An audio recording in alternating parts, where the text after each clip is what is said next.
মিয়ানমারে ভূমিকম্পে ক্ষতিগ্রস্তদের জন্য জরুরি ত্রাণ সহায়তা পাঠিয়েছে বাংলাদেশ।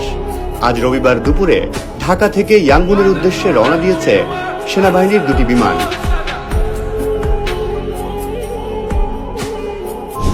সেনাবাহিনীর পক্ষ থেকে জানানো হয়েছে, প্রধান উপদেষ্টার নির্দেশে বাংলাদেশ থেকে মিয়ানমারে বাংলাদেশ সশস্ত্র বাহিনীর মাধ্যমে বাংলাদেশ সেনাবাহিনীর নেতৃত্বে জরুরি ভিত্তিতে ত্রাণ সামগ্রী হিসেবে ওষুধ, তাঁবু, শুকনা খাবার এবং চিকিৎসা সেবা প্রদানের জন্য রেস্কিউ টিম ও মেডিকেল টিম পাঠানোর উদ্যোগ গ্রহণ করা হয়েছে।